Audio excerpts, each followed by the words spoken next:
Students, today's topic is recruitment. Recruitment is a positive process. Positive process का मतलब होता है there is no rejection of employees. The rejection takes place in the next step, that is selection. जब organisation में कोई post vacant हो जाती है तो उसे फिल करने के लिए हम रिक्रूटमेंट करते हैं।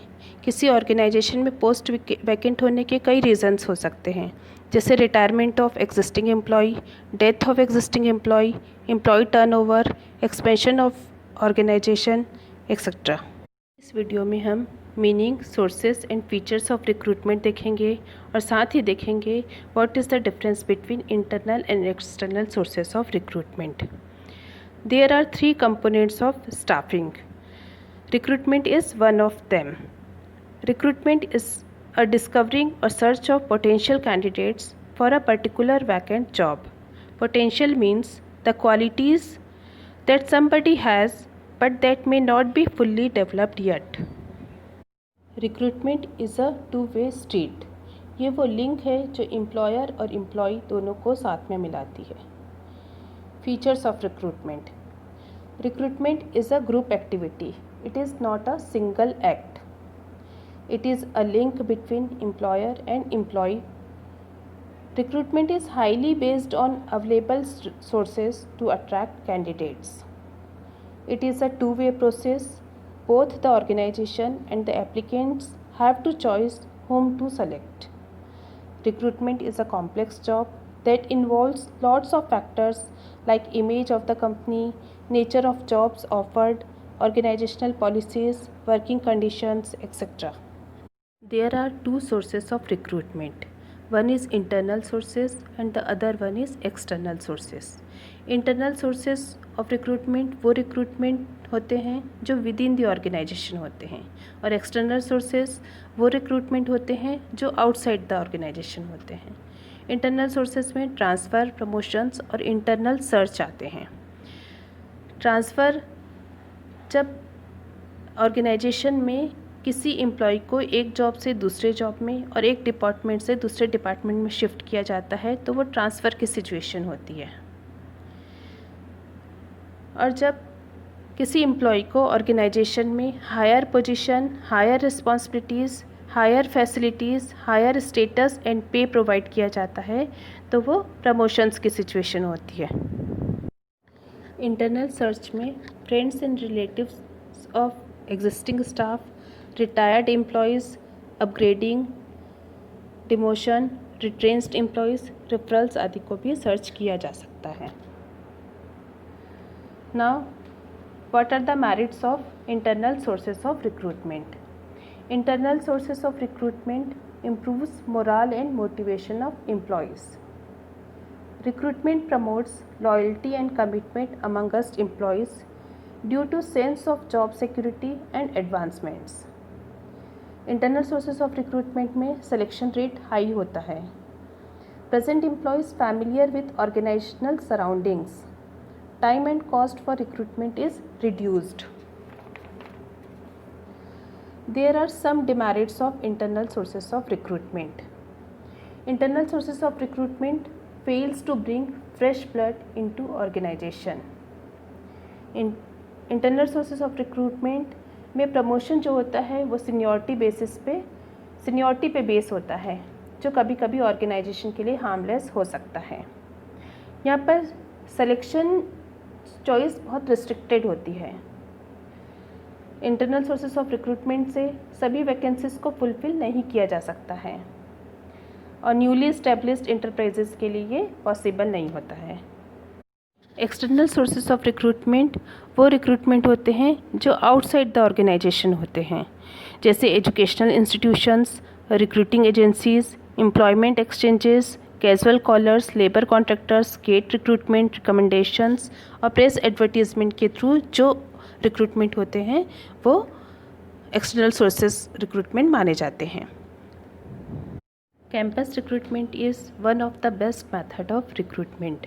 IITs और IIMs जैसी कंपनीज़ में मोर देन 100 कंपनीज़ IITs और IIMs जैसे कॉलेजेस में आती है।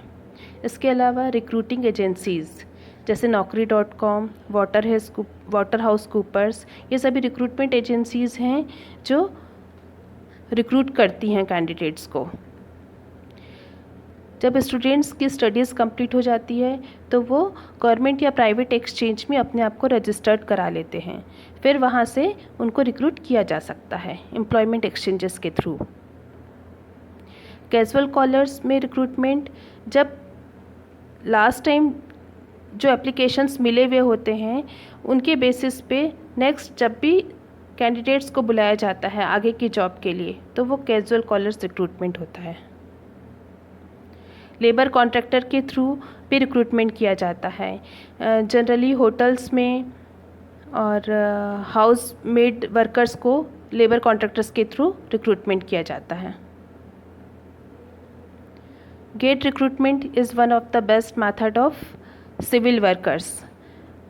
Generally 3rd 4th class employees को गेट रिक्रूटमेंट के थ्रू रिक्रूट किया जाता है। रिकमेंडेशंस में जब एम्प्लॉयज़ या ट्रेड यूनियन के थ्रू रिक्रूटमेंट किया जाता है तो वो रिकमेंडेशंस में आता है। Press advertising is one of the best method of recruitment. Newspaper और जर्नल्स के थ्रू यहाँ पर एप्लीकेशंस मंगवाए जाते हैं। अगर हम एक्सटर्नल सोर्सेज के थ्रू रिक्रूटमेंट करते हैं तो जो स्किल्स, एजुकेशन और एक्सपीरियंस रिक्वायर्ड होता है पर्टिकुलर जॉब के लिए वो इजीली मिल सकता है। कास्ट, क्रीड और रिलीजन के बेसिस पे बेस्ट सिलेक्शन किया जा सकता है। यहाँ पर कास्टिज़म को इग्नोर किया जा सकता है। It helps to bring new blood. Poaching को अवेल किया जा सकता है। पोचिंग एक्चुअल में वो सिचुएशन होती है जब expertise and experience of other organisations employee can be bought. उनको ज़्यादा ऑफ़र देकर ऐसे एम्प्लॉयज़ जो किसी दूसरे ऑर्गेनाइजेशन में एक्सपर्टीज़ हैं उनको ज़्यादा ऑफ़र देकर हम अगर अपनी ऑर्गेनाइजेशन में बुला लेते हैं तो उसे पोचिंग कहा जाता है। Never dries up, it means available to new firms as well.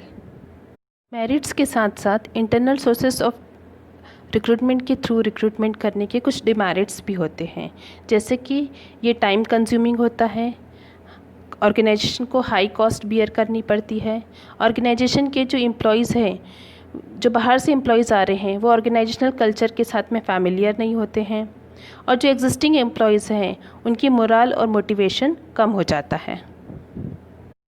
Internal sources of recruitment within the organization होता है and external sources of recruitment outside the organization होता है। Internal sources of recruitment cheaper होता है but external sources of recruitment costlier होता है। Internal sources of recruitment में जो एम्प्लॉयज़ हैं वो उनका मोरल हाई होता है, इसलिए उनकी परफॉर्मेंस भी हाई होती है, लेकिन एक्सटर्नल सोर्सेस ऑफ रिक्रूटमेंट में एम्प्लॉयज़ डिससेटिस्फाइड होते हैं। इंटरनल सोर्सेस ऑफ रिक्रूट में फ्रेश टैलेंट को लाया जा सकता है, फ्रेश टैलेंट को अवेल नहीं किया जा सकता, but external sources of recruitment को फ्रेश टैलेंट लाया जा सकता है। इंटरनल सोर्सेस ऑफ रिक्रूटमेंट में टाइम सेव होता है but external sources of recruitment is time consuming. Thank you and please like, share, comment and subscribe.